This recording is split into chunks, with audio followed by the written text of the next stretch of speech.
როგორ გეგმავთ სკოლის განვითარებას? ეს არის ერთ-ერთი მთავარი კითხვა, რომელსაც სკოლის დირექტორობის კანდიდატებმა გასაუბრებაზე უნდა გასცენ პასუხი. სერტიფიცირებულმა დირექტორებმა კომისიას სტრატეგია უნდა წარუდგინონ, რის მიხედვითაც მათი არჩევის შემთხვევაში სკოლა იხელმძღვანელებს. კანდიდატები გასაუბრებას 2 დღის განმავლობაში გაივლიან. შემდეგ კი მათ სამინისტრო შერჩეული სკოლების სამეურვეო საბჭოებს წარუდგენს. საბოლოო გადაწყვეტილებას სწორედ სკოლებში ჩამოყალიბებული პედაგოგთა გაერთიანებები მიიღებენ. ბათუმში სულ 29 საჯარო სკოლა, დირექტორობის მსურველი კი 37-ია. ამ ეტაპზე აჭარის მასშტაბით ყველა სკოლას დირექტორის მოვალეობის შემსრულებელი მართავს.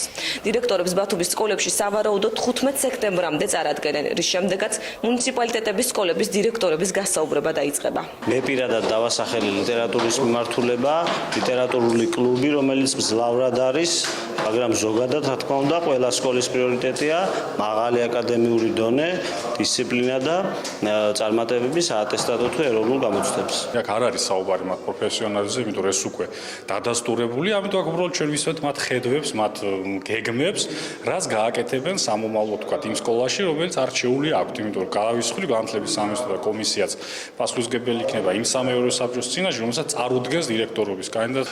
გასაუბრებაზე ღებულობრივ მონაწილეობას ის დირექტორების კანდიდატები, ვინც სერტიფიკატი აიღეს 2012 და 13 წლებში. ამიტომ ბათუმში საკმაოდ კონკურენცია გვექნება განსხვავებით რაიონებისა. რაიონებში მართლაც გვაკლია დირექტორთა რაოდენობა.